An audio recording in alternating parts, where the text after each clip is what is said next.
झंझनाहट से जल्द आराम पाएं। सेंसोडाइन रैपिड रिलीफ के साथ। जब भी मैं ठंडा खाती थी, जैसे कि आइसक्रीम, मुझे एक झंझनाहट सी महसूस होती थी। ये बढ़ती जा रही थी ये प्रॉब्लम। पहले ठंडे से शुरू हुई, फिर गर्म खाने से हो रही थी। तब जाके मैंने डेंटिस्ट को दिखाया। उन्होंने कहा कि आप सेंसोडाइन यूज कीजिए। अब मुझे फ्रिज से कुछ ठंडा निकाल के खाना हो तो मुझे दोबारा सोचना नहीं पड़ता है।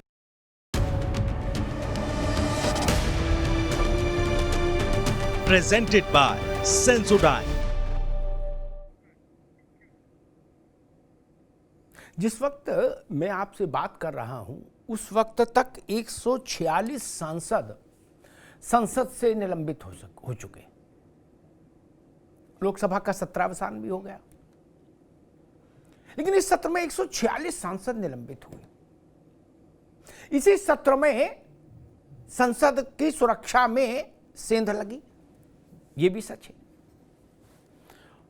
लेकिन इन दोनों मुद्दों को पीछे ढकेल के एक तीसरा विषय पूरे देश भर में छा गया। वो विषय ये कि विपक्षी सांसदों ने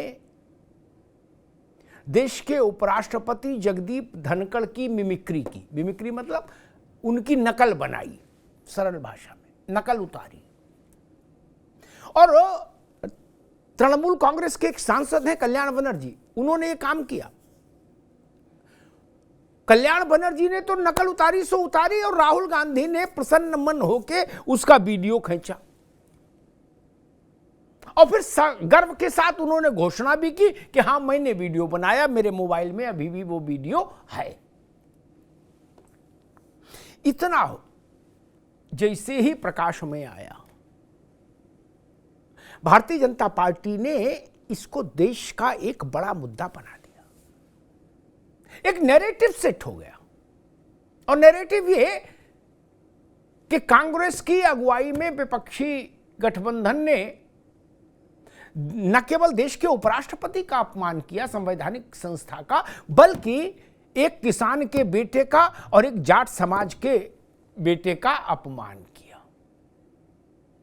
अब ये जो जाट समाज वाला मसला था, इससे असर ये हुआ कि हरियाणा, पश्चिमी उत्तर प्रदेश, पंजाब, दिल्ली से लगा के राजस्थान तक जो जाट बेल्ट है, वहां कोहराम मच गया, तूफान आ गया। झुंझुनू के तो खुद ही हैं जगदीप धनखड़ साहब। अब विपक्ष डिफेंसिव है, वो इस नैरेटिव से पार कैसे पाए, मुक्ति कैसे पाए। अब उसकी ऊर्जा इसमें लग रही कि जाट का अपमान नहीं सहेगा हिंदुस्तान। आज देश भर में भाजपा के किसान मोर्चा ने प्रदर्शन किया। प्रधानमंत्री नरेंद्र मोदी से लेकर भाजपा का मोहल्ले स्तर तक का नेता सब मैदान में। धनखड़ के सम्मान में भाजपा मैदान में, और कहा जा रहा है कि जाट करेगा खाट खड़ी। अब किसकी खाट खड़ी होगी? 5 महीने के भीतर वोट हो जाएगा देश में। 5 महीने के भीतर नई सरकार देश में चुन जाएगी।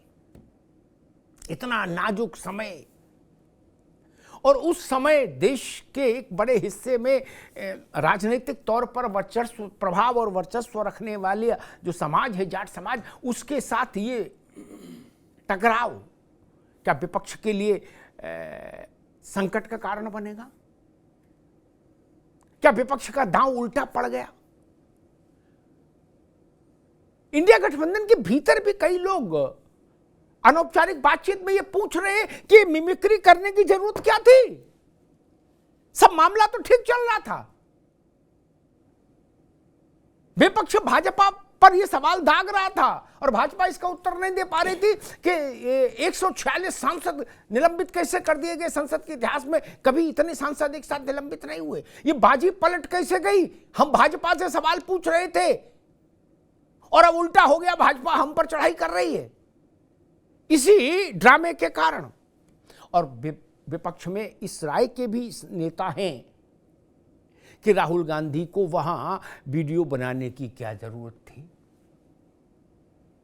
छोटे नेता कुछ कहे कर भी रहे हैं तो बड़ों को चाहिए वो उस स्थान पर ना रहें, क्योंकि बड़ों की उपस्थिति से मर्यादा ज्यादा प्रभावित होती है। और फिर राहुल गांधी ने, कांग्रेस के एक एमपी हैं, महिला एमपी हैं, पप्पू यादव की श्रीमती जी, उन्होंने कहा कि कौन कह रहा राहुल जी ने वीडियो बनाया। तत्काल भाजपा ने राहुल जी का वो वक्तव्य का वीडियो जारी कर दिया जिसमें राहुल जी छाती ठोक रहे हैं कि मैंने बनाया वीडियो और मेरे मोबाइल में है वीडियो, लो कर लो बात। ये वीडियो बनाने का काम तो नए नवेले नौसिखियों पर छोड़ दीजिए। आप दूल्हा हो बारात के, आप ही वीडियो बनाओगे बारात का? जो बारात में सहबोला चलते हैं, खेलते कूदते नाचते कूदते, वो वीडियो सीडियो बनाते हैं, दूल्हा थोड़ी ना बनाता है। राहुल गांधी तो दूल्हे ही थे बारात के। क्या अब उल्टा पड़ गया मामला? मैं देख रहा हूं गाजियाबाद से लेके और सहारनपुर तक कोई जिला ऐसा नहीं, कोई शहर ऐसा नहीं, कोई तहसील ऐसी नहीं जहां से हमारे पास पुतला फूकने के और प्रदर्शन के फुटेज ना आए हो कि राहुल गांधी का पुतला फूका के ममता बनर्जी का पुतला फूका। ये एकदम ताप बढ़ गया, एक नैरेटिव सेट हो गया। क्या भाजपा ने जो नैरेटिव सेट किया है, क्या ये विपक्ष को मुश्किल देगा? क्या लोकसभा चुनाव में ये मुद्दा जिंदा रहेगा तब तक? क्योंकि लोकसभा चुनाव में बहुत समय नहीं है। ऐसे तमाम सवाल हैं। इन्हीं सवालों को लेके एक रिपोर्ट तैयार की हमारे साथियों ने। पहले उस रिपोर्ट को देख लीजिए, फिर मेहमानों से आपका परिचय कराएंगे और फिर बहस में चलेंगे और समझने की कोशिश करेंगे कि क्या धनखड़ की मिमिक्री यानी नकल किए बिना ये विरोध प्रदर्शन का जो अभियान था जारी नहीं रह सकता था? क्या धनखड़ की मिमिक्री करना इतना जरूरी था कि उसके लिए मुसीबत में फंस जाए? पहले रिपोर्ट देख लीजिए।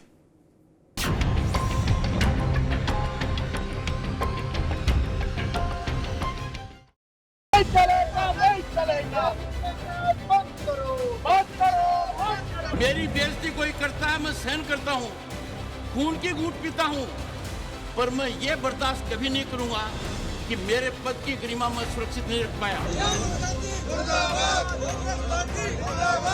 तो उपराष्ट्रपति का अपमान नहीं सहेगा हिंदुस्तान। ये नारेबाजी, ये हुजूम और पोस्टर्स के साथ प्रदर्शन उपराष्ट्रपति जगदीश धनखड़ के अपमान पर ये वो घमासान है जो अब दिल्ली समेत देश के कई सूबों और शहरों में शोर कर रहा है।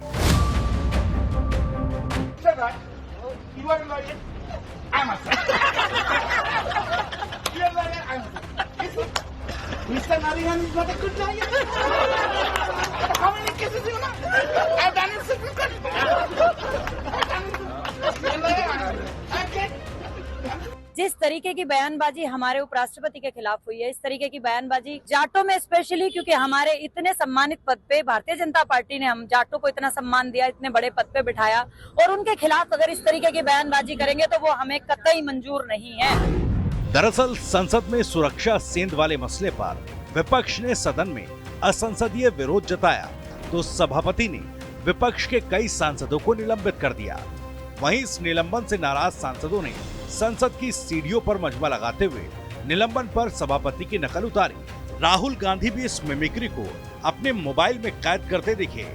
बस फिर क्या, सरकार को घेरने चला विपक्ष खुद ही मिमिक्री की महाभारत में फंस गया। उपराष्ट्रपति ने इसे किसान और अपनी जाति के अपमान से जोड़ दिया। गिरावट की कोई हद नहीं है, गिरावट की कोई हद नहीं है। आपके एक बड़े नेता एक सांसद के असंसदीय व्यवहार को वीडियो कर रहे थे। पद की गरिमा गिर गई, किसान समाज को बेइज्जत कर दिया, मेरी जाति को अपमानित कर दिया। अब जाति से मुद्दा जुड़ा तो देश भर में जाट समाज के जज्बातों ने जोर मार दिया। राजस्थान, हरियाणा, दिल्ली से लेकर उत्तर प्रदेश की जाट बेल्ट में विपक्ष के खिलाफ लोगों ने बिगुल फूंक दिया। मेरठ, अमरोहा, सहारनपुर समेत कई शहरों में लोगों ने विरोध जताया। खाप नेता भी धनखड़ के साथ खड़े दिखे। देखिए, बड़ा दुर्भाग्यपूर्ण है अगर बात करें कांग्रेस के सांसदों की, विशेष तौर पे उनके सबसे बड़े नेता की, उनको इस तरीके का व्यवहार नहीं करना चाहिए था। वो देश के विपक्ष के बड़े नेता हैं और इस तरह की घटना दुर्भाग्यपूर्ण है। हम चाहते हैं कि वो भी जल्द से जल्द इस पर माफी मांगे और इस तरह की घटना भविष्य में ना करे। हमारा मकसद है कि जो किसान परिवार का अपमान है वो हम बर्दाश्त नहीं करेंगे। वहीं सर्द मौसम में सियासी गलियारों में भी इस मुद्दे पर पारा गर्म है। बीजेपी ने जहां विपक्ष के विरोध में प्रदर्शन किया, वहीं विपक्ष ने भी संसद भवन परिसर में धरना दिया। वहीं 22 दिसंबर को विपक्ष ने जंतर मंतर समेत कई जगह विरोध का ऐलान किया।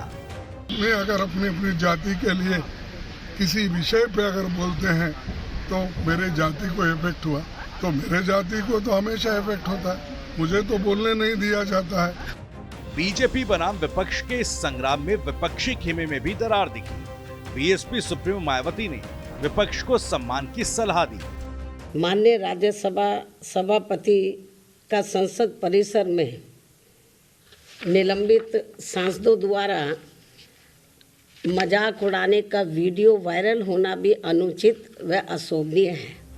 बहरहाल करीब 140 से ज्यादा सांसदों के निलंबन को मुद्दा बनाने की बिसात बिछा रहे विपक्ष का दांव फिलहाल तो उल्टा पड़ता दिख रहा है।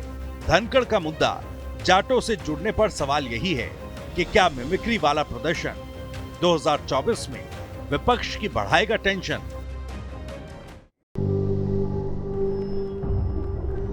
झंझनाहट से जल्द आराम पाएं। सेंसोडाइन रैपिड रिलीफ के साथ।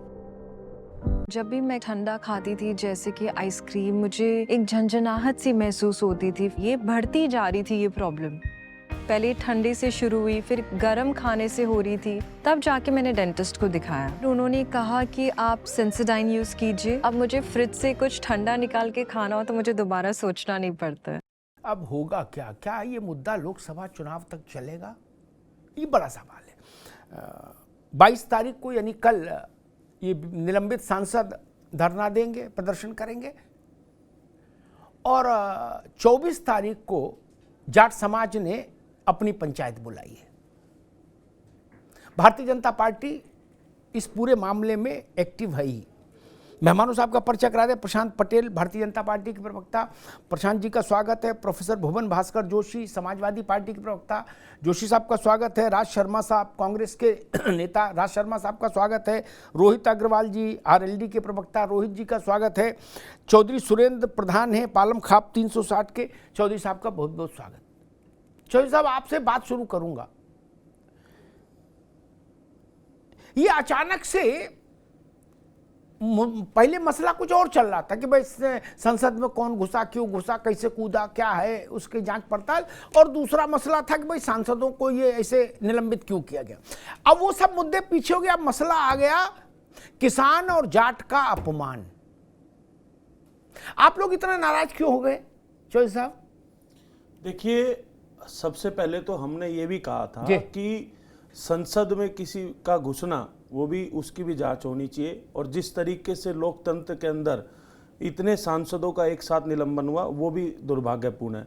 लेकिन सवाल ये है कि जब देश के एक संवैधानिक पद पर बैठे हुए व्यक्ति, जो पहली दफ़ा किसान कौम से कोई व्यक्ति अगर वहाँ पर बैठा है और उसका अपमान होगा तो देश के अन्नदाता उसको नहीं सहेंगे, क्योंकि ये कोई राजनीतिक मुद्दा नहीं है। ना हम राजनीति के किसी के उसमें रहते, ना किसी पार्टी के, ना उसे।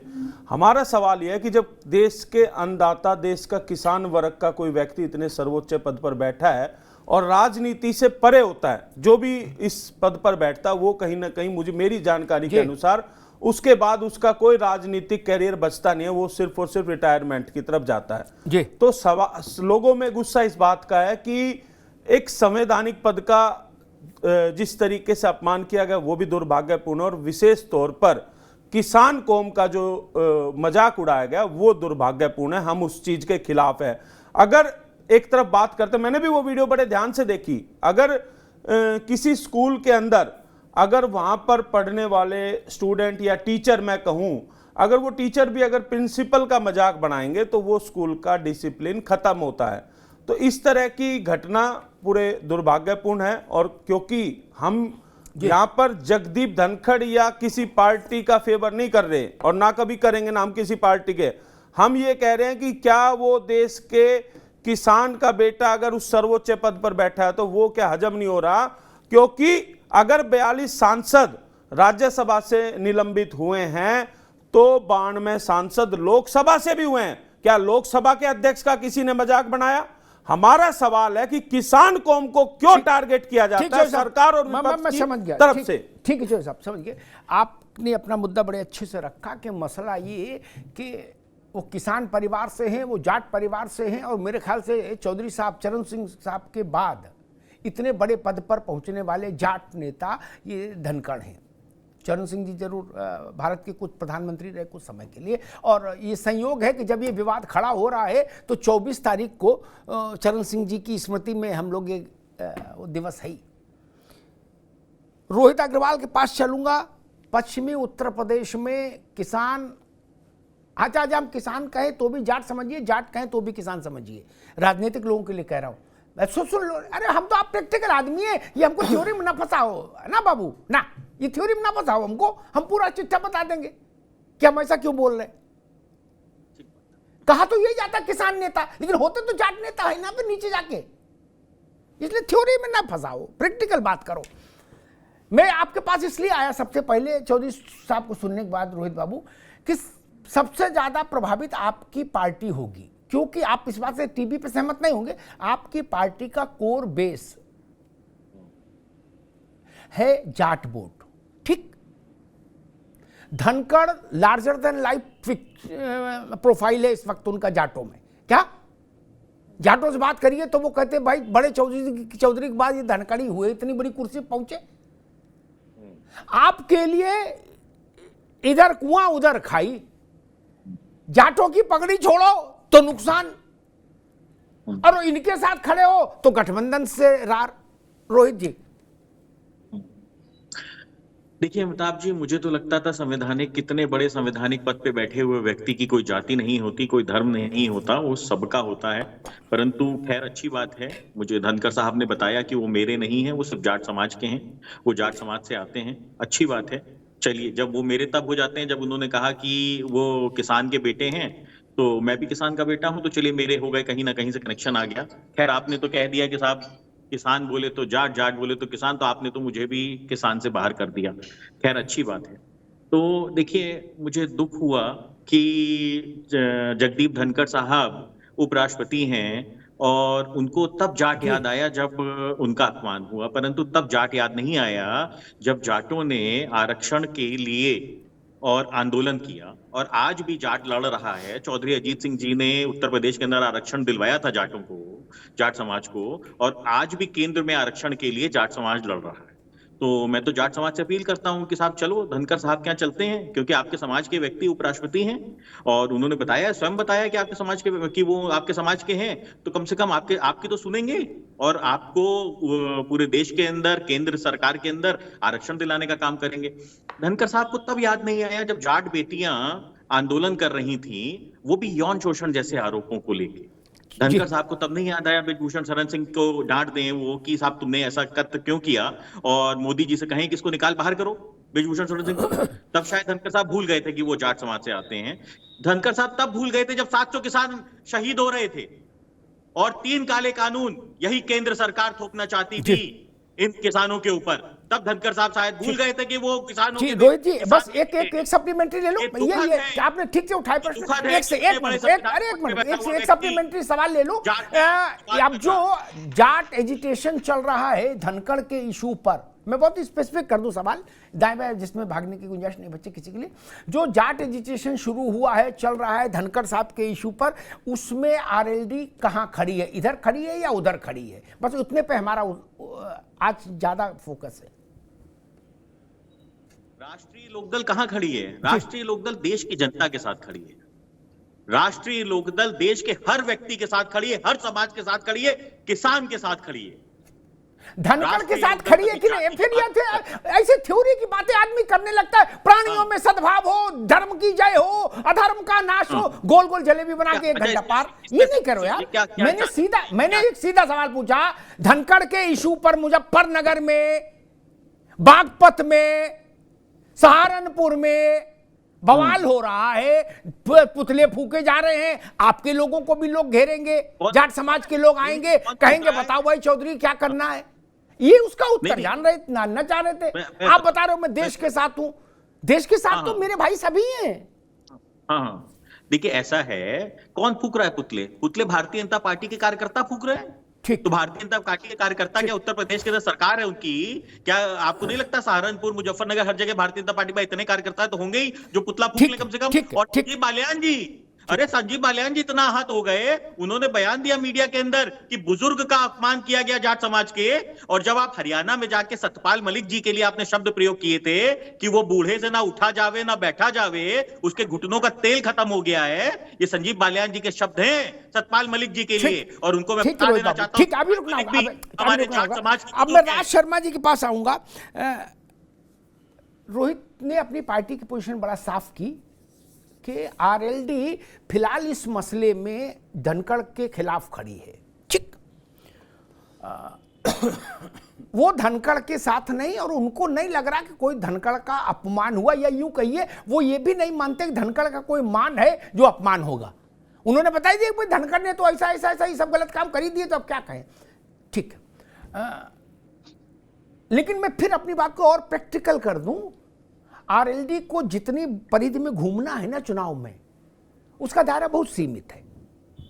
हो सकता है वो भी ये कहे मैं राष्ट्रीय पार्टी हूं, लेकिन हमको पता है दायरा बहुत सीमित है कुछ जिलों तक, और वो जिले जाट प्रभुत्व से प्रभावित हैं, वर्चस्व से। वहां जयंत चौधरी को उत्तर देना ही होगा जाटों को, उनकी खापों को। आज दे कल दे, वहां रोहित अग्रवाल का तर्क नहीं चलेगा, ये मेरी समझ कहती है। वहां तो उत्तर देना ही होगा। अब उत्तर वो क्या देंगे ये उनकी बुद्धिमत्ता पर। खैर, राज शर्मा साहब, सब अच्छा जा रहा था, नहीं एक नैरेटिव सेट हो रहा था कि भाई संसद में लोग क्यों घुस गए, कैसे घुस गए, सरकार जवाब दे।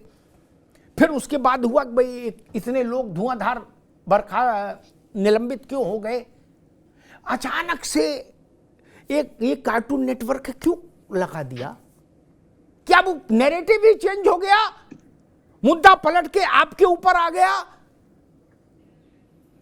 देश भर में एक नया नैरेटिव सेट हो गया कि भाई किसान का, जाट का अपमान किया। और राहुल गांधी, सबसे बड़ी बात, गुस्सा कल्याण बनर्जी पर कम दिख रहा है मुझे, गुस्सा राहुल गांधी पर ज्यादा दिख रहा है कि वो हंसते हुए उसका वीडियो बना रहे, और फिर उन्होंने सगर्व घोषणा की कि हां मेरे मोबाइल में अभी भी है वीडियो, मैंने बनाया। राज शर्मा जी, क्या ये इतना जरूरी था मिमिक्री का एपिसोड? भाई मैं एक बात आपको कहना चाह रहा हूं जी। आधे से ज्यादा रोहित भाई ने बता दी कि धनखड़ जी जाट हैं, ठीक है, माननी है, लेकिन उनके पक्ष में कोई जाट समाज नहीं है। जो जाट समुदाय भारतीय जनता पार्टी में है वो एजिटेशन कर रहा है। और एक और बात मैं जानना चाहता हूं कि मैं एक और बात बता दूं, वो संवैधानिक पोस्ट में है, उपराष्ट्रपति है, मेरे लिए भी मान्य उतने हैं जितने आपके लिए, सबके लिए मान्य है। लेकिन यदि प्रधानमंत्री पद या उपराष्ट्रपति पद में व्यक्ति ये कहे और ये समझाने की कोशिश करे कि मैं इस पद पे इसलिए आया कि मैं किसान का बेटा था, मैं तो आज तक यही समझ रहा था कि धनखड़ साहब इसलिए उपराष्ट्रपति बने कि उनको नॉलेज बहुत है, वो देश को और राज्यसभा को अच्छे से चलाएंगे और उनके पास नॉलेज है। लेकिन मुझे तो आज पता चल गया कि वो कह रहे मैं इसलिए बना कि मैं जाट समुदाय से आता था। शायद ये उपराष्ट्रपति हैं, मेरे लिए भी, मैं भी उनके लिए उतना ही मान हूं जितना एक जाट समुदाय का लड़का हो। अब एक और बात अभी रोहित भाई ने बताई, तब क्या हुआ था? क्या मलिक साहब का सम्मान नहीं था जाट समाज? जब कह रहे थे, वो बालियान साहब कह रहे थे घुटनों का तेल कम हो गया। दूसरी बात, वो लड़कियां जो गोल्ड मेडल लाई थी, जब उनको पुलिस घसीट रही थी, तब भी धनखड़ साहब को बोलना चाहिए था। और मिमरिकी की बात है, अब राहुल गांधी, क्योंकि बीजेपी की रोटी हजम तब होती है जब दिन में 107 बार राहुल गांधी जी का नाम ले लें। मैं दावे के संग कह सकता हूं, कोई भी बड़ा नेता हो, उसे 24 घंटे अपने संग रखना और उसे कह देना राहुल गांधी नाम मत लेना, उसे कब्ज हो जाएगा। चैलेंज है मेरा। अरे भाई आप काम करिए, अगर कोई अपराध हो गया एफआईआर कर दीजिए। और आपकी नहीं, विडंबना है इस गेम की, विडंबना है कि भारतीय जनता पार्टी के सरकार में रह के रास्ता जाम कर रहे हैं। अरे क्या कह रहे हो भाई? ठीक है, ऐसा लिखो। ठीक है राज भाई, आप ठीक है, ठीक आपकी है सरकार है जी, ठीक है। और एक उपराष्ट्रपति भाई, एक मिनट, मैं क्षमा चाहता हूं, मैं तो मरना पसंद करूंगा अगर मेरा राष्ट्रपति ये शो कर दे कि मैं जाट हूं इसलिए बना। ठीक है, ठीक, मैं आज ठीक, समझता हूं ठीक, कॉलेज होते ठीक ठीक ठीक ठीक ठीक रुक जाइए। सब लोग इतना हाई मॉरल ग्राउंड यहाँ टीवी पे ले लेते हो, जैसा मुझे कई बार शक हो जाता है कि यार मैं राजनीति समझता भी हूँ थोड़ी बहुत कि नहीं, ये यही जो नए लोग आए यही सब जान रहे हैं। हाई कितना हाई मॉरल ग्राउंड ले लेते हैं। अरे भाई कौन नहीं बोला अपनी जात जो राजनीति करने आया, कौन नहीं बोला? अजब कर रहे हो? किसने जात नहीं कही? चरण सिंह ने नहीं कही, या राजस्थान में अशोक गहलोत ने नहीं कही, या उत्तर प्रदेश में मुलायम सिंह ये नहीं कहते थे कि हमने पिछड़ों को सम्मान दिलाया और हम धरती पुत्र। ये बात नहीं आई क्या? गजब बात करते हो। अरे तो इसलिए कोई कहेंगे ये अरे गजब बात है भाई। मैं इतनी हिपोक्रेसी मुझे नहीं पचती ना। बात सीधी सपाट करो। अरे तो सतपाल मलिक जाट नहीं था क्या साहब? ठीक, अब सतपाल मलिक की बात सतपाल मलिक जब होंगे, उनका विषय आएगा तब करेंगे। ठीक, सतपाल मलिक भी गजबी है। ठीक है, आप सतपाल मलिक को सीडब्ल्यूसी के मेंबर बनाइए, मुझे क्या दिक्कत है? सतपाल मलिक के 2 वीडियो हवा में तैर रहे। देखिए ऐसे लोगों का भी क्या करें बताइए। एक में वो कह रहे जब मैं जम्मू कश्मीर पहुंचा, तब गवर्नर थे वहां, तो लोगों ने, नहीं जम्मू कश्मीर से यहां आया अपने गांव, तो लोगों ने मुझे मालाओं से लाद दिया। मैंने कहा भाई क्यों? तो बोले, उनने कहा गवर्नर साहब आप 370 हटा के आ रहे हो। इतनी खुशी थी यहां तक। और दूसरा वीडियो जिसमें वो कह रहे 370 हटा दी, मुझे बताया ही नहीं। इतना बड़ा जुल्म कर दिया। इसलिए उनको भी थोड़ा ख्याल करना चाहिए कि पद प्रतिष्ठा बची रहे, अब बाकी तो जो है सो ठीक ही ठीक है। ये सब बातें ठीक नहीं, आजकल चोरी पकड़ जाती है। रुक जा भैया। भुवन भास्कर जोशी जी, आपका लेना नहीं देना नहीं पार्टी का, लेकिन गठबंधन के चक्कर में कई बार फसाव हो जाता है। नहीं, अब ये नई घंटी बंध गई गले में। उत्तर प्रदेश के 10-12 जिलों में तो हलचल कर ही देगी, बाकी देश विदेश छोड़ो। कितने % हलचल करेगी मैं उस बहस में भी नहीं जा रहा, लेकिन कुछ तो करेगी। इस बात से दिल से तो कोई इनकार नहीं कर सकता। और ऐसा भी नहीं कि सारा जाट जयंत चौधरी की बात को फाइनल मान ले और कहे धनखड़ को छोड़ो। जब से जाट राजनीतिक जीवन शुरू में आए हैं, तब से चरण सिंह के बाद सबसे बड़ी कुर्सी है जो धनखड़ के पास है। ठीक, तो इसलिए उनको खारिज भी नहीं कर सकता समाज। जोशी जी, ये मामला कुछ गड़बड़ा गया क्या? देखिए अमिताभ जी, आज जो प्रश्न चल रहा है वो मिमिक्री पर चल रहा है, और मेरे को लग रहा है कि मिमिक्री में, मैं तो नहीं मानता कि टीएमसी के जो सांसद हैं वो मिमिक्री में कुछ कर पाए, क्योंकि यहाँ पर इस देश में जगह भी नहीं है मिमिक्री के लिए। क्योंकि माननीय प्रधानमंत्री जी ने वो सदन में जगह ले ली है, और माननीय प्रधानमंत्री जी हमें मिमिक्री करते हुए देखते हैं। आपको याद दिला दूं, शायद आपको याद हो ना याद हो, जर्सी गाय कहने का काम करते हैं, 100 करोड़ की गर्लफ्रेंड करने का काम कहते हैं, कांग्रेस की विधवा दीदी ओ दीदी ममता बनर्जी को कहते हैं, सुपर्णखा किसको कहते हैं। तो मर्यादा तो तब भी तार तार हुई थी 50% आबादी की। ये सुपर्णखा दीदी ओ दीदी महिलाएं थी दोनों, और देश की महिलाएं थी, देश की बेटी थी, तब भी तार तार हुई थी। और आज मुझे बड़ा अच्छा लग रहा है कि भारतीय जनता पार्टी को जाति की याद आ गई, वरना ये तो जाति जनगणना का विरोध करते हैं। आज मैं देख पा रहा हूं हमारे जो राष्ट्रपति हैं वो किसान भी हैं और आज जाट भी हैं, और निश्चित तौर पे, लेकिन वो तब नहीं बोल पाते जब देश की बेटियों को उनकी जरूरत थी। 2 शब्द एक पिता की तरह वो बोल देते कि बेटियों ये जो जुल्म हो रहा है आपके, इसमें मैं आपके साथ हूँ। वो बोल देते। किसान उनके जो भाई थे, जो किस बिरादरी से आते, जब किसान, यहाँ पर हम गाजीपुर में हैं, गाजीपुर के पास मेरा निवास स्थान है, मैं कम से कम 50-60 दिन वहां धरने पर गया, लगातार गया, और लगातार धरने पर मैं आवाज सुनने को तरस गया उपराष्ट्रपति जी का, कि वो 2 शब्द बोल देते किसानों के लिए, क्योंकि वो किसान बिरादरी के थे। लेकिन वो किसान बिरादरी पे तब नहीं बोलते हैं जब किसानों को इनकी जरूरत होती है। 800 किसानों की हत्या हो जाती है, उसमें 3 काले कानून के चक्कर में। आप तब उनको किसान याद नहीं आता, बेटियों पे किसान याद नहीं आता। आज उनको जाति याद आई है, जाति याद आए तो बहुत स्वागत है, अच्छी बात है। ये तो जाति तो, और यही तो हमारे नेता कहते हैं कि जाति इस देश का सच है, क्यों नहीं जाति जनगणना होनी चाहिए। ठीक है जोशी साहब, मैं प्रशांत पटेल के पास चलूंगा। मैं आपकी बात को अगर सही समझा तो समाप्त ऐसे करूंगा कि आप ये शायद ये कहना चाह रहे हैं कि चूंकि तब धनखड़ नहीं बोले इसलिए उनको अब बोलने का अधिकार नहीं। ठीक, अगर ये कसौटी है तो सब लोग इस कसौटी का ध्यान रखिए कि तब अगर आप नहीं बोले तो अब आप कैसे बोल रहे हैं। और जो भी लोग सरकार में कभी भी रहे वो तब नहीं बोले अपनी सरकार में होने वाले गड़बड़ घोटालों पर, तो अब विपक्ष में है तो कैसे बोल सकते। फिर तो ये नियम लागू हो जाएगा। इस नियम में तो फिर बहुत मुश्किल हो जाएगी। ये तो है ना, इसलिए ये नपना एक रखिए, बाकी तो हर इच्छा। प्रशांत पटेल जी, भाई आपने पूरी पार्टी उतार दी, बोले धनखड़ साहब के सम्मान में भाजपा मैदान में जाट खड़ी करेंगे खाट। मैं देख रहा था कहीं एक स्लोगन चल रहा था, कोई बोल रहा था। जी अमिताभ जी नमस्कार। नमस्कार। देखिए अमिताभ जी, मैं इसमें एक गंभीर विषय इसमें करना चाहूंगा। चाहे कांग्रेस पार्टी का चरित्र हो या तृणमूल कांग्रेस का चरित्र हो, ये सामंतवादी चरित्र है। ये लोग सदैव गरीब पिछड़ों के ओबीसी वर्ग के विरोधी रहे हैं। आज अमिताभ जी अगर पूरे भारत में देखें तो एक पश्चिम बंगाल ऐसा राज्य है जहां पे सामाजिक न्याय का सबसे अधिक हनन होता है। पश्चिम बंगाल में ओबीसी आरक्षण केवल 17% है। अमिताभ जी, क्या आपने कभी सुना कि जो सो कॉल्ड सामाजिक न्याय की बात करने वाली, क्रांति करने वाली, गरीब बुजुर्गों की बात करने वाली जो है, कभी किसी ने इस मुद्दे को उठाया हो? आज तक सामाजिक न्याय पश्चिम बंगाल में क्यों लागू नहीं हुआ?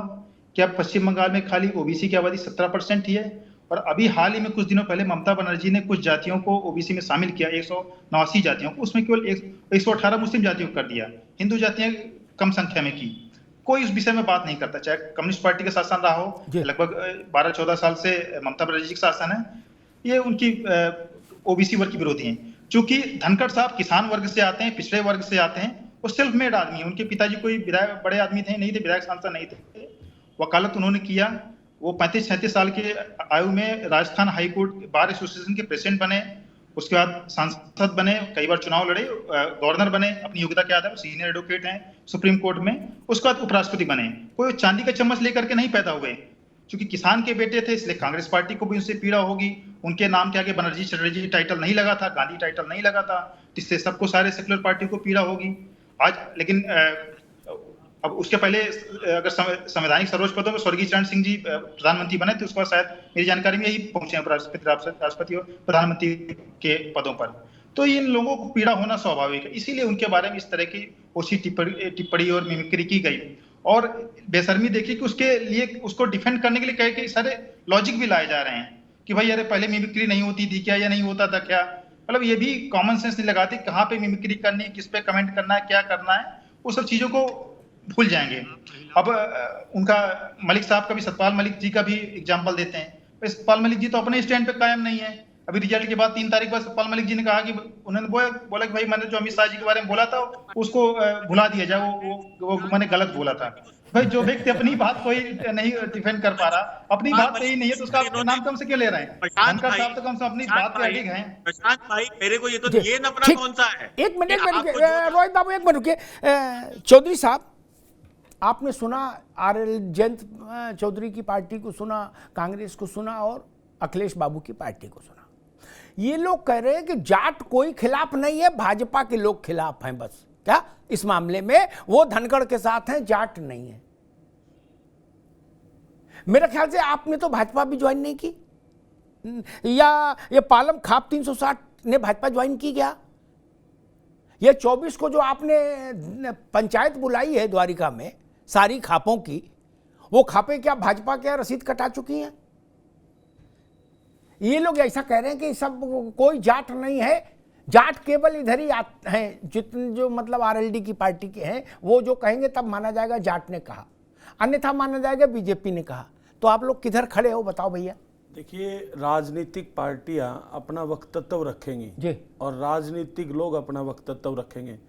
खापों का कभी भी ये रोल नहीं रहा कि वो राजनीतिक भाषा करे या राजनीतिक पार्टियों के। जब किसान आंदोलन हुआ तब भी हम उनके साथ थे, जहाँ पहलवानों का आंदोलन हुआ वहाँ भी साथ थे।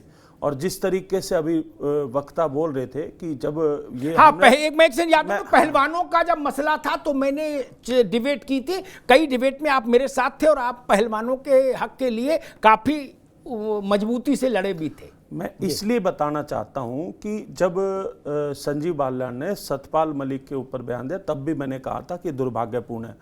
आज आवश्यकता है कि राजनीति से ऊपर उठकर, क्या होता है कि सत्ता पक्ष हो चाहे विपक्ष हो, जब भी कोई मुद्दा आता है तो उसमें कहीं ना कहीं राजनीति घुसाने की कोशिश करता है। हमारा सवाल इतना है, हम किसी पार्टी का यहाँ पक्ष रखने या किसी का विरोध करने नहीं आए।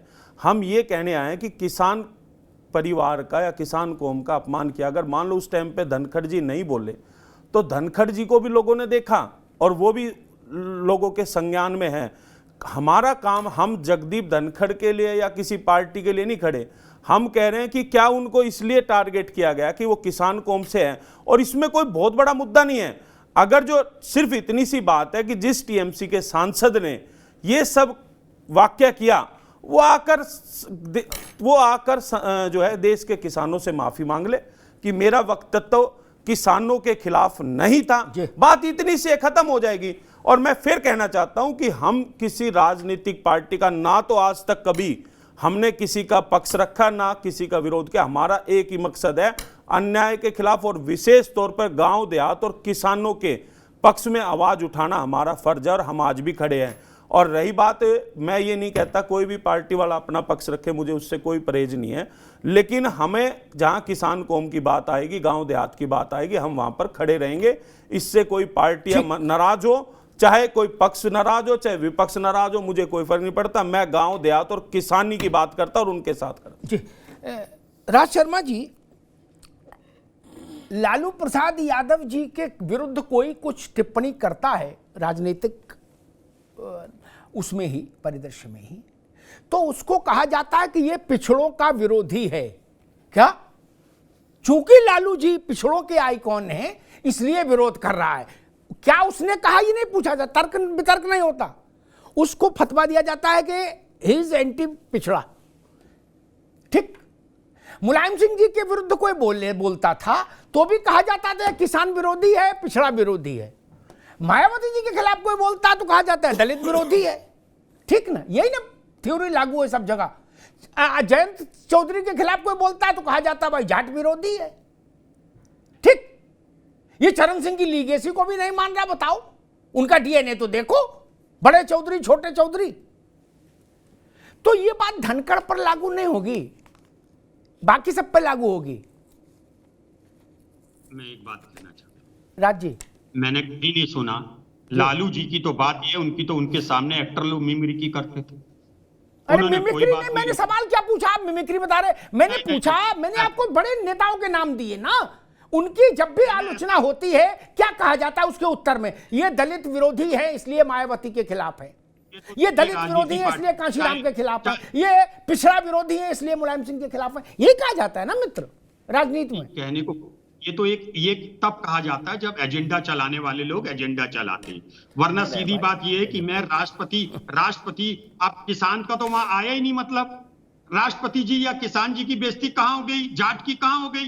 रेफरेंस टू दी कॉन्टेक्स्ट तो अगर कहो सही बात तो यहाँ पे 2 4 6 लोग बैठे सब जानते हैं कि किस बात पे कही गई। उनकी किसान होने पे कोई आपत्ति नहीं है, उन्हें जाट जाति से इस पे किसी को आपत्ति नहीं है। आपत्ति सांसदों को अगर है तो उनको ये है कि आप सभापति हो, आप हमारे चीफ पैटर्न हो, अगर आपको रक्षा करनी है तो हम सबकी करनी है। वो पार्टी में नहीं रह गए, पार्टी में कभी थे वो बीजेपी में, अब नहीं थे। और एक और बात है, ये एजेंडा चलाने में कुछ चलाने, मैं बार बार एक ही बात कहता हूं कि भाई भारतीय जनता पार्टी का काम है विपक्ष के खिलाफ एजेंडा चलाओ, काम कोई नहीं करना है। अरे आप काम करिए, लालू जी या मुलायम सिंह उनके सामने तो उनकी नकल सब लोग करते थे, ठीक है, तो उन्होंने कहा नहीं। ठीक है, रुको भाई, एक मिनट रुकिए। बड़े बड़े उदार हो गए लोग। एक बात मुझे याद आ गई, बताई दूं दर्शकों के लिए, नेताओं को बताने से नहीं क्योंकि उनका तो ओवरकोट इतना मोटा होता है उसके अंदर कोई बात जाती नहीं लेकिन जनता के लिए बता दूं, वो अपनी सुविधा की बात चुनते, बाकी तो वो इस कान बंद रखते हैं। एक कार्टूनिस्ट ने बंगाल में जहां दीदी का शासन है, कार्टूनिस्ट ने एक कार्टून शेयर कर दिया था ममता जी पर। उसको झुआवर धाराओं में जेल भेज दिया गया था, जमानत नहीं हुई बालक की। और एक ने कार्टूनिस्ट ने पवार साहब पे कार्टून बना दिया था, उसको महाअघाड़ी ने जेल में डाल दिया था। इतने बड़े लोकतांत्रिक हो सब लोग, आप बता रहे हो कि मिमिक्री में क्या है, बताइए। गजब करते हो यार। मैं कह रहा हूं नपना तो एक रखो, क्या 6 नपना लेके चलोगे? जो हर दिन नया नपना लेके घूम रहे ही नहीं, अभी नहीं चलेगा ना। भुवन भास्कर जोशी, नपना एक नहीं रहना चाहिए। बंगाल में कार्टून पर जेल हो जाएगी, यहां बोले किया ही क्या है, पार्लियामेंट के अंदर मिमिक्री तो हुई है। अरे रुको रोहित बाबू, जोशी साहब। देखिए, मैं तो देख पा रहा था जी, हमारे माननीय अखिलेश जी से एक युवा लड़का मिला जो कि उनकी आवाज निकाल के उनकी मिमिक्री करता था, तो हमने तो उसको सम्मानित करने का काम करा। और उसके पास सोचती है उसका अधिकार क्षेत्र था, उनकी बात को रख रहा था वो, तो निश्चित तौर पे और माननीय अटल जी की बात मुझे याद आती है। वो तो हमारी पार्टी के नहीं है, लेकिन माननीय अटल जी की बात याद आती है कि उन्होंने एक बात कही थी संसद में कि आज के समय में अगर आप किसी का विरोध कर दो तो जान को खतरे से कम नहीं है जी। और उनके समय में जब वो संघर्ष कर रहे थे, जब वो प्रधानमंत्री बनने के बाद उनका वक्तव्य था, लेकिन जब वो प्रधानमंत्री नहीं थे, उन्होंने कहा था कि मैं सांसद था बीजेपी का और मुझे भेजने का काम करा कांग्रेस ने, और जाके अपना विदेश में भारत का पक्ष रखा। तो पहले बड़े दिल के लोग राजनीति करते थे, आज छोटे दिल के लोग राजनीति करते हैं। और मिमिक्री कराने मेरा जो सोच है, मिमिक्री अगर कोई मेरी भी मिमिक्री करता है तो ये उसका अपना एक विषय है, लेकिन मिमिक्री करने से चलो हमारी बात तो बढ़ा ही रहा है, इसको मैं अपमान के रूप में नहीं देख पाता। और मुझे निश्चित तौर पे लगता है कि जाति को हमेशा याद रखना चाहिए, चाहे वो किसान की जाति हो, जाट की जाति हो, लेकिन उस समय जाति की बात नहीं करनी चाहिए। जब उस जाति जनगणना की बात हो तब जाति की बात नहीं करते, तो ये विरोधाभास मुझे दिखाई देता। झंझनाहट से जल्द आराम पाएं, सेंसोडाइन रैपिड रिलीफ के साथ। जब भी मैं ठंडा खाती थी, जैसे कि आइसक्रीम, मुझे एक झंझनाहट सी महसूस होती थी। ये बढ़ती जा रही थी ये प्रॉब्लम। पहले ठंडे से शुरू हुई, फिर गर्म खाने से हो रही थी, तब जाके मैंने डेंटिस्ट को दिखाया। उन्होंने कहा कि आप सेंसोडाइन यूज कीजिए। अब मुझे फ्रिज से कुछ ठंडा निकाल के खाना हो तो मुझे दोबारा सोचना नहीं पड़ता है। भाई मैं समझ ही नहीं पा रहा कि जोशी साहब, एक मेरे दिमाग में सवाल खड़ा हुआ कि मिमिक्री के जो आर्टिस्ट हैं वो मिमिक्री खूब करते रहे, नेहरू के समय से लेके आज तक कर रहे हैं और आगे भी करते रहेंगे, कोई दिक्कत नहीं। जिस पार्टी के आप हो उस पार्टी में और लालू जी की पार्टी में एक लौंडा डांस भी होता है, उसकी भी कोई आलोचना नहीं करता, वो अपने किस्म का होता है। नेताजी थे तब वो होता था, पार्टी ऑफिस में भी होता था, किसी को अभी लोग कल आए हैं सब करो।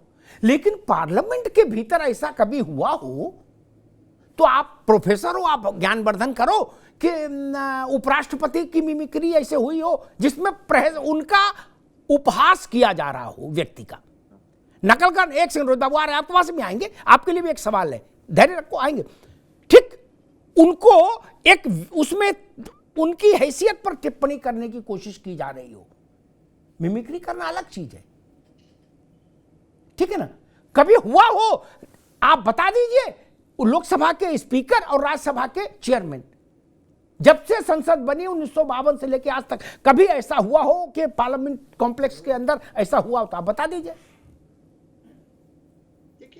संवैधानिक पद पर और संविधान एक तरह से मंदिर जो उसका है, लोकतंत्र का जो मंदिर है, उसमें इन चीजों से तो बचना चाहिए। लेकिन यह विषय उससे मेरे को लगता है भारतीय जनता पार्टी अब ध्यान भटकाना चाहती है, जो देश का असल मुद्दा है। और देश का असल मुद्दा है कि भारतीय जनता पार्टी के सांसद के निर्देश पर लोग घुसाए संसद में, ये बड़ा मुद्दा है। इसको डाइवर्ट करने के लिए भारतीय जनता पार्टी ने एजेंडा। ठीक है जोशी साहब, मुद्दा तय करने की तो छूट सबको है। आप अपनी पार्टी का मुद्दा आप तय करोगे ना, भाजपा, और भाजपा का मुद्दा भाजपा तय करेगी, आप नहीं करोगे, दोनों को छूट है। यही तो लोकतंत्र है मित्र। और हम अपना मुद्दा छोड़ के दूसरे को बताते हैं कि मुद्दा ये नहीं है जो तुम कह रहे हो, मुद्दा ये है असली। कोई कैसे मान ले, जिसके हाथ में घी का डब्बा है सबका घी असली है भैया। बाकी हम बैठे हैं ना वोट देने के लिए जनता, हम बता देंगे किसका घी नकली था।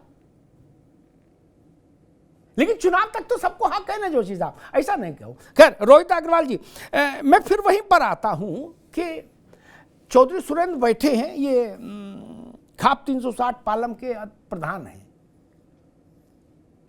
जाटों के उसमें, जाट समाज में खापों का एक अपना बड़ा महत्व है, और वो महत्व आज से नहीं, चरण सिंह और छोटू राम के समय से नहीं,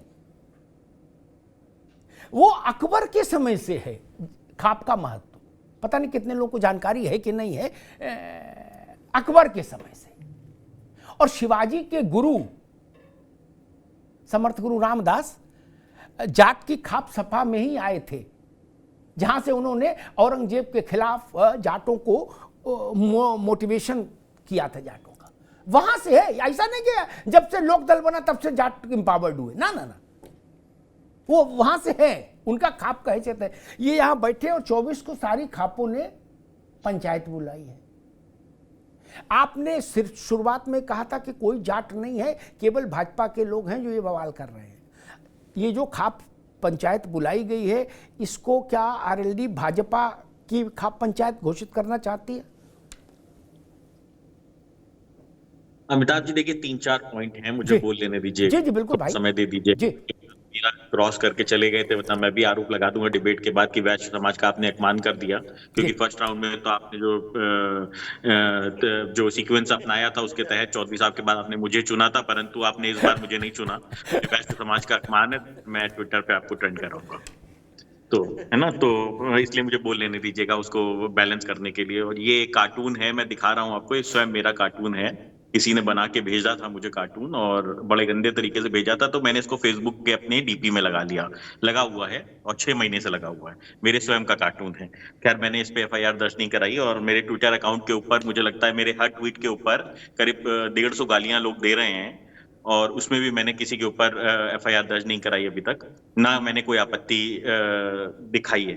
दूसरी बात यह है, अब मैं मुद्दे पे आ जाता हूँ। देखिए अगर मिमिक्री हुई है तो मिमिक्री हुई है संविधान की, क्योंकि 143 सांसदों को जब आप बहिष्कार कर देते हो उनका और सस्पेंड कर देते हो, तो ये देश के अंदर पहली बार हुआ है कि 143 सांसद एक साथ बहिष्कार कर दिए गए सवाल पूछने पर। सवाल 46 हो गए, 146 हाँ 146 हुए था। चलिए अच्छा कि आपने मुझे ज्ञानवर्धन कर दिया। तो 146 का आप जब सस्पेंशन कर देते हो, और भी सवाल क्या पूछ रहे हैं कि 2000 करोड़ रुपए खर्च करके सेंट्रल विस्टा बनाई थी साहब आपने, और उसके बाद उसमें 2 आतंकवादी घुस जाते हैं जो भी भारतीय जनता पार्टी के सांसद के इनवाइटेड गेस्ट थे, और अगर कल को वहां के ऊपर कोई बम फोड़ दिया होता उन्होंने, तो क्या होता है 146 सांसद तो हो सकता है मृत्यु के काल में उतर गए होते।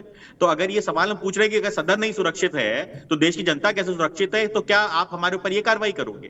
खैर दूसरी बात, चौधरी साहब बैठे हुए हैं, चौधरी साहब हमारे सम्मानित हैं, मैं जानता हूं चौधरी साहब को। चौधरी साहब ने किसान आंदोलन में निरंतर अपनी आवाज बुलंद की है। खापों को कमजोर करने का काम किसने किया? भारतीय जनता पार्टी ने। खापों के पास जो ताकत हुआ करती थी जब कांग्रेस की सरकार थी, उस काल में जो ताकत हुआ करती थी खापों के पास, उसको रिड्यूस करने का काम, इसको लिक्विडेट करने का काम अगर किसी ने किया है तो वो भारतीय जनता पार्टी ने किया है। ये चौधरी साहब आपको बता देंगे, आप मेरे बाद चौधरी साहब से आप सवाल पूछ सकते हैं ये बात बहुत अच्छी तरीके से। और खाप कल्चर को खत्म करने का अगर कोई किसी की नीयत है तो वो भारतीय जनता पार्टी की है। दूसरी चीज ये है कि अगर जगदीप धनखड़ साहब उपराष्ट्रपति जी ना होते, अगर वो कहते कि मैं सिर्फ जाट हूं और मैं उपराष्ट्रपति के पद से इस्तीफा देता हूं, तो मैं उनके साथ पूरी सहानुभूति रखता कि उनके साथ अगर कुछ गलत होगा तो मैं उनके साथ खड़े होने को तैयार हूं। परंतु जब आप इतने बड़े संवैधानिक पद पे चले आते हैं तो आपकी जाति और धर्म से आप बहुत ऊपर उड़े आते हैं। मतलब अगर हम प्रधानमंत्री को और राष्ट्रपति को उपराष्ट्रपति की अगर जाति के पद पहचानेंगे तो मुझे लगता है इससे ज्यादा दुखद नहीं हो सकता। मैं तो जगदीप धनखड़ साहब से हाथ जोड़ के विनती करता हूं कि वो खापों को कहें कि उनका उद्देश्य ये नहीं था कि उनके लिए सड़कों पे अराजकता फैले या आंदोलन हो। उनका उद्देश्य शायद कुछ और था जो शायद हम आप समझ नहीं पा रहे। ठीक है रोहित बाबू। और दूसरी चीज क्या है कि जो हमने सतपाल मलिक साहब की जो बात की, तो देखिए अरे मलिक कम पढ़े लिखे, वो अपनी बात खुद नहीं कह लेंगे, वो आपसे ज्यादा इंटरव्यू दे रहे हैं रोज। आप कहीं चक्कर पड़े हो मलिक के, छोड़ो मलिक साहब, वो अपनी कही रहे थे तभी तो संजय पाठक जी को पूरा वो पुराने खिलाड़ी हैं, वो सब जानते हैं खेल, हम जानते हैं। वो उनके चक्कर में ना पड़ा, वो यू टर्न ले जाएंगे, आपके लिए फजीयत हो जाएगी। जी। हम मलिक साहब को आज से जानते हैं क्या? अरे हमारे भी सम्मानित है प्रभु, मैं आपको मित्रता बता रहा हूँ, उतना आगे मत जाओ कि फंस जाओ बाद में, वो यू टर्न ले लेंगे तब क्या करोगे? नहीं है, वो एक जाट समाज के बुजुर्ग हैं जिनका अपमान हरियाणा के सचिव बालियान ने किया था, ठीक है, इसलिए मैं उनकी अब रुकना होगा रोहित अब रुकना होगा मित्र, अब रुकना होगा। एक बात कह के प्रशांत पटेल के पास चलूंगा, बड़ी तार्किक बात जहन में आ गई। अभी मेरे ऊपर ईश्वर का है कुछ कि वो सही वक्त पर एक चुभती हुई बात मेरे जहन में डाल देता है। क्या मैं क्या कर सकता हूं? मैं तो कोई कागज नहीं रखता, कोई कंप्यूटर नहीं रखता। अभी 2-3 दिन पहले INDIA इंडिया गठबंधन की बैठक हुई। प्रधान जी, अभी आपके पास आ रहा हूं सवाल लेकर। उसमें कहा गया कि भारत में पहली बार दलित प्रधानमंत्री बनाना चाहिए। बोले हाँ जी। 12 लोगों ने कहा यस। अरे रुको भाई, 12 लोगों ने कहा कि यस, ममता दीदी ठीक कह रही, अरविंद केजरीवाल ने कहा ममता जी संघर्ष करो, हम तुम्हारे साथ हैं। ठीक, वो तो भला हो, खड़गे जी समझ गए कि हमको कहां निपटाना चाह रहे हैं ये लोग मिलके, तो उनने अपनी जान बचाई। जब वो आए ANI के पास, उनने कहा पहले MP तो बन ले आओ, PM बनाएंगे। है MP आ गए, पहले MP लाओ। लेकिन ये नहीं कहा गया कि बुजुर्ग नेता, कर्नाटक के पढ़े लिखे नेता, कर्नाटक के संपन्न नेता, ऐसा कुछ नहीं कहा गया। इतने साल से राजनीति में नेता नहीं, उनकी एकमात्र क्वालिफिकेशन क्या बताई गई? दलित। बोलो सियावर रामचंद्र की जय। और वो सब लोग मिलके कह रहे कि जात की बात क्यों कर रहे हो? धनखड़ बोलो केवल, उनको जात क्यों बता रहे हो? बताओ, गजब करते हो मेरे भाई। इतनी हिम्मत कहां से लाते हो कि गेंद भी खुद ही फेंकोगे, बल्ला भी खुद ही चलाओगे? ऐसा ना करो, कौन सा खेल रच दिए। खैर ठीक है, मुझे कहना था, मैंने देश को बता दिया। मल्लिकार्जुन खड़गे का नाम ममता बनर्जी ने ये कह के प्रपोज किया, और 12 मुझे कांग्रेस के मित्रों ने बताया जो बैठक में थे कि 12 लोगों ने, कल मैंने उनसे पूछा था कि ममता और अरविंद केजरीवाल के अलावा किसी ने सपोर्ट नहीं किया? उन्होंने कहा नो, 12 लोग पार्टियों ने सपोर्ट किया। लेकिन खड़गे जी खुद विड्रॉ हो गए। खड़गे जी क्यों विड्रॉ हो गए वो भी मुझे मालूम है। उनने कहा मेरे गले में रस्सी बांध रहे हो बाबू, है। लेकिन ये क्यों नहीं कहा? भुवन भास्कर जोशी की पार्टी के अध्यक्ष थे वहां, रामगोपाल जी थे, क्यों नहीं कहा कि भाई खड़गे को दलित नहीं बोलो, ये बोलो खड़गे पुराने आदमी है, खड़गे चुंगी की मेंबर रहे, विधानसभा रहे, लोकसभा रहे, राज्यसभा रहे, ये बोलो ना। बोले ना, एक ही पहचान सब पर भारी, मल्लिकार्जुन भाई दलित। जगजीवन राम की पहचान आज तक यही बताई जा रही है।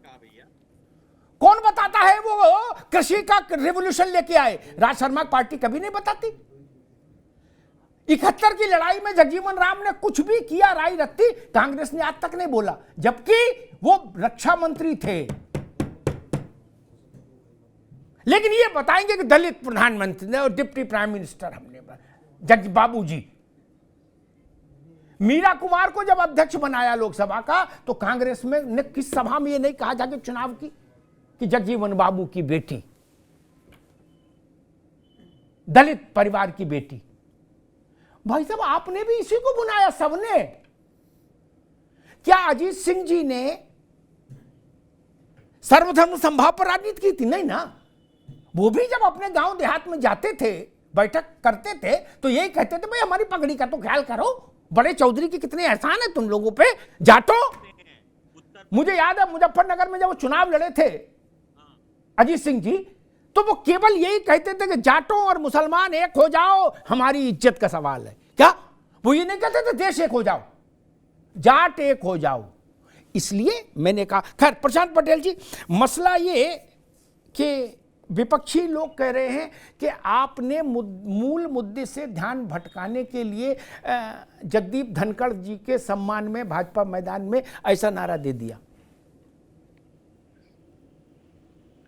देखिए, मैं समझता हूं अभी सभी लोग कह रहे हैं कि जगदीप धनखड़ जी संवैधानिक पद पर हैं, भाजपा के नहीं, तो जगदीप धनखड़ जी के सम्मान में तो सभी लोगों को आना चाहिए। क्योंकि जब आदमी संवैधानिक पद पे पहुंचता है तो सदस्यता त्याग देता है। अगर गवर्नर बनने से पहले उन्होंने सदस्यता त्याग दी होगी तो सभी लोगों को उनके सम्मान में आना चाहिए। चलिए एक बात छोड़ दीजिए किस परिवार से हैं, किस वर्ग से हैं, तो ये तो भारतीय जनता पार्टी क्यों खड़ी, सब लोगों को खड़ा होना चाहिए, सब लोगों को कहना चाहिए कि भाई उनके साथ जो मिमिक्री की गई गलत की गई।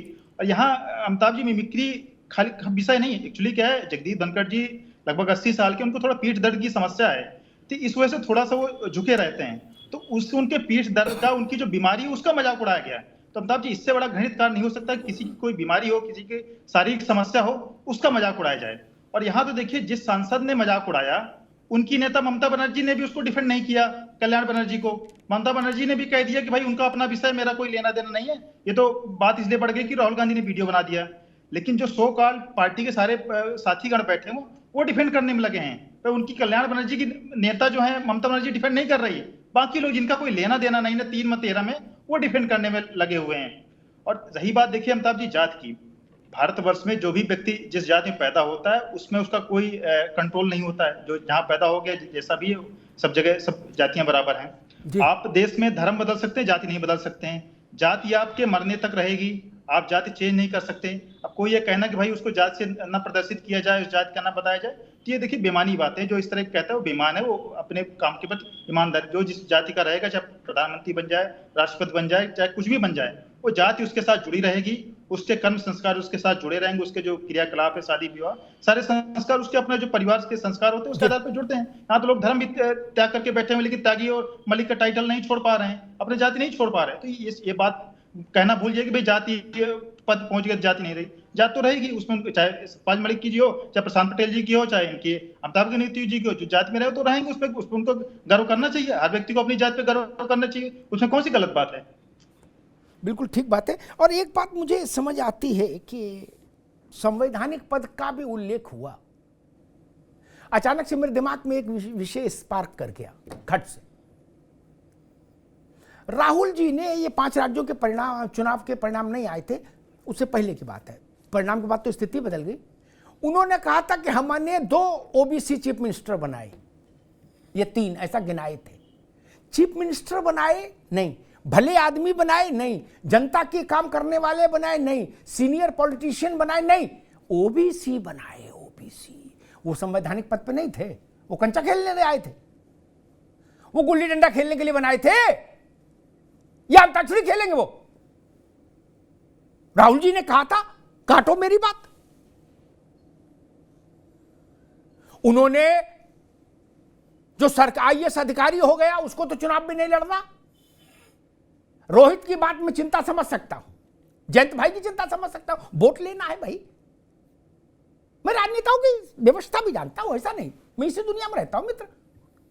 लेकिन जो आईएएस हो गया उसको तो चुनाव नहीं लड़ना।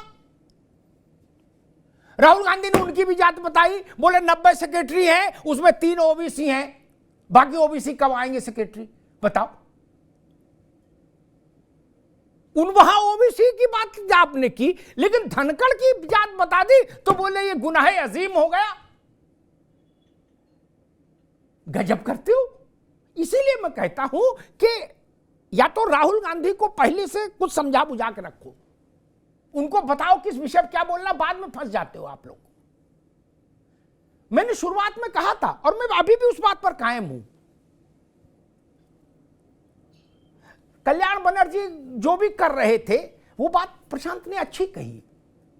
मैं व्यक्तिगत तौर पर धनखड़ साहब को जानता हूं, एक मिनट, आज से नहीं, उनकी लंबाई के कारण कुछ समस्या आई पीठ में, उसके कारण उनका बॉडी का पोस्चर थोड़ा डिस्टर्ब हुआ। लेकिन हम लोग ऐसी मर्यादा को उल्लंघन कभी नहीं करते जो कल्याण बनर्जी ने किया। पवार साहब हैं, उनको भी समस्या है, क्या उनका वैसा उल्लंघन, वैसा मजाक बनेगा? यह अभद्रता है। मनमोहन सिंह जी नहीं चल पाते अब, तो उनका वैसे पोस्टर बनाया जाएगा, ये पाप हुआ। और मैंने शुरुआत में जैसे कहा, कर रहे थे ठीक है बनर्जी चटर्जी, राहुल गांधी को वहां हंसी ठट्टा करते हुए फोटो बनाने की क्या जरूरत थी? कांग्रेस आपको दूल्हा बनाने के चक्कर में आप ऐसे चक्करों में फंस जाते हो।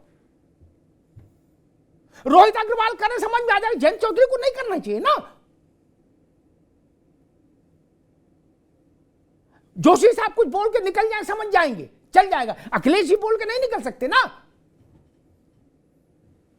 और फिर उन्होंने छाती भी ठोकी राहुल जी ने, उन्होंने कहा मैंने बनाया, वीडियो मेरे फोन में अभी भी है, लो कर लो बात, पूछ पाड़ लो। ये ठीक नहीं ना, आपको क्यों चक्कर में पड़ना था?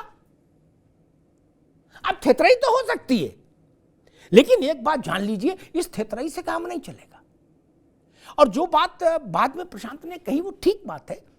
अगर आप इतने हिमायती हैं कि भाई धनखड़ ने तो, वो तो संवैधानिक पद पे है, किसी पार्टी के तो है नहीं, तो फिर तो उनके पक्ष में सबको खड़ा हो जाना चाहिए, फिर क्या बुराई है? भाजपा से आपकी समस्या है, चुनाव भाजपा से लड़ना है।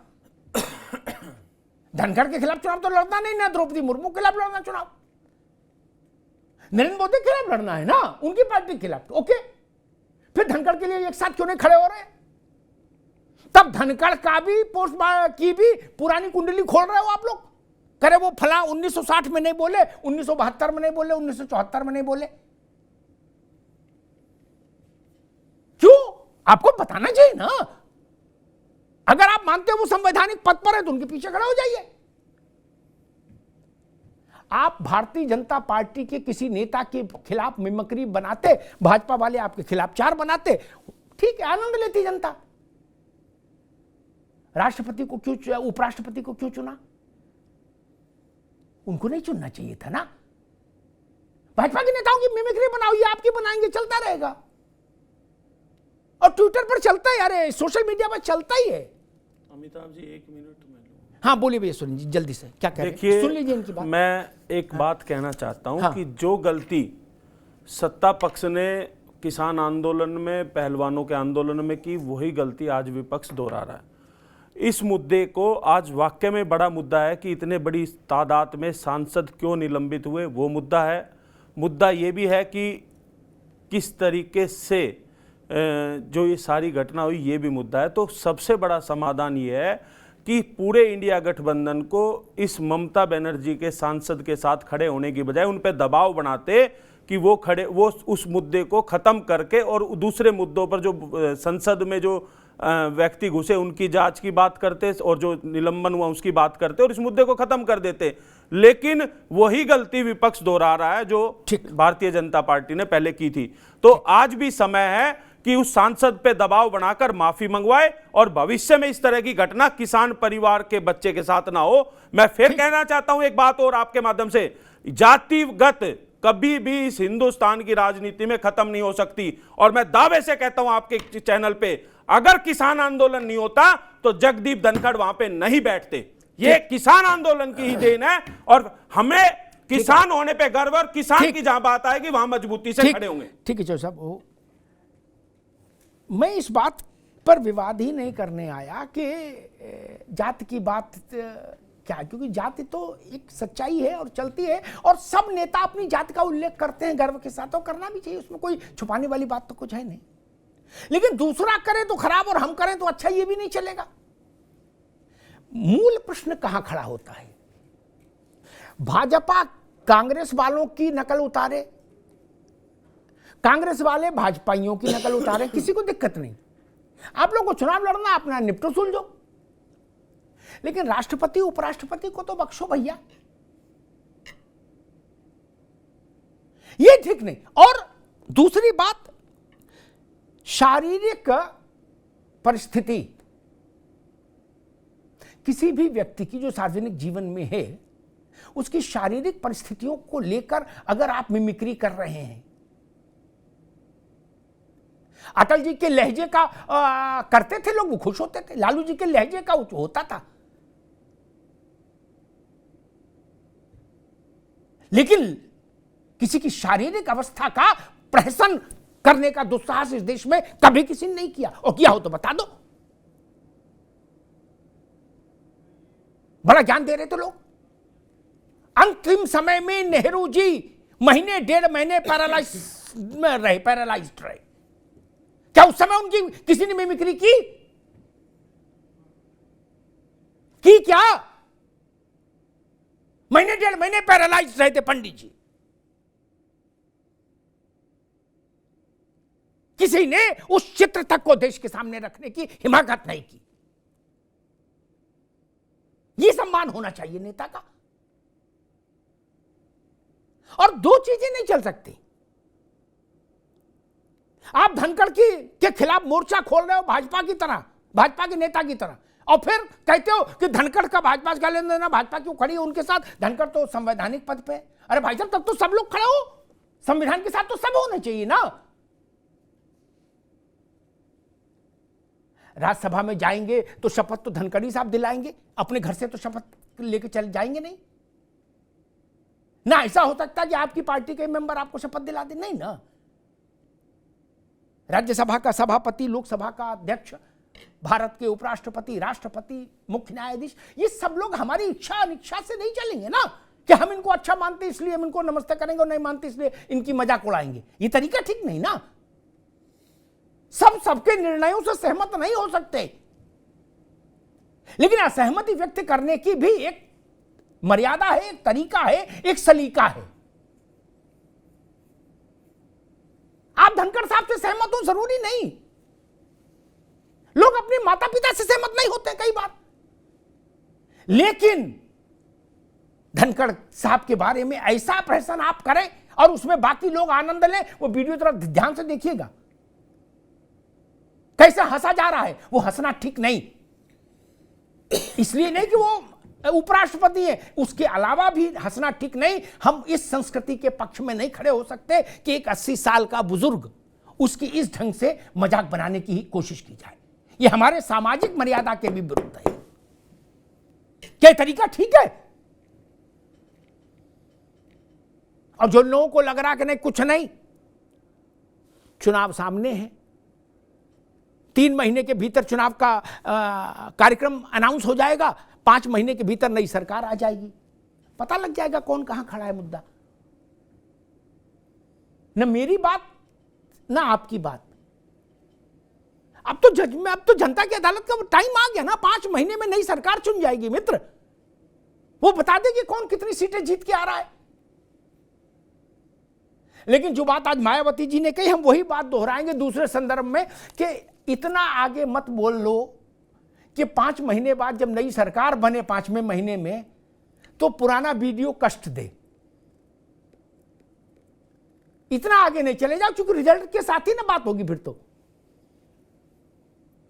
इतना आगे नहीं जाइए। जो मायावती जी ने दूसरे संदर्भ में कहा, मैं इस संदर्भ में कहता हूं। एक छोटा सा विज्ञापन है, उसको देख लीजिए। झंझनाहट से जल्द आराम पाएं सेंसोडाइन रैपिड रिलीफ के साथ।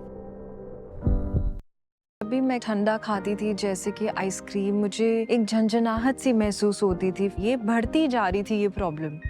पहले ठंडे से शुरू हुई, फिर गर्म खाने से हो रही थी, तब जाके मैंने डेंटिस्ट को दिखाया। उन्होंने कहा कि आप सेंसोडाइन यूज कीजिए। अब मुझे फ्रिज से कुछ ठंडा निकाल के खाना हो तो मुझे दोबारा सोचना नहीं पड़ता। ये तरीका इसलिए भी खराब है, कल हम अदालतों के निर्णयों से असहमत होंगे तो हम जजों की मिमिक्री करेंगे अदालत में खड़े होकर। क्या ये तरीका ठीक नहीं। और जगदीप धनखड़ ने उस पद पर कोई भी उस आसन पर बैठा होता, मैं तब भी यही कहता। एक मर्यादा की लक्ष्मण रेखा रहनी चाहिए। एक तरफ आप कहते हो कि संवैधानिक पद, और दूसरी तरफ संवैधानिक पद पर बैठे व्यक्ति का सम्मान नहीं करते, और उसकी शारीरिक अवस्था पर अगर आप प्रहसन रचते हैं और खिलखिलाते हैं, वो चीज और भी ज्यादा दुखद हो जाती है। भारत के लोकतंत्र में ऐसा दिन दोबारा ना आए, यही कामना करनी चाहिए। धन्यवाद।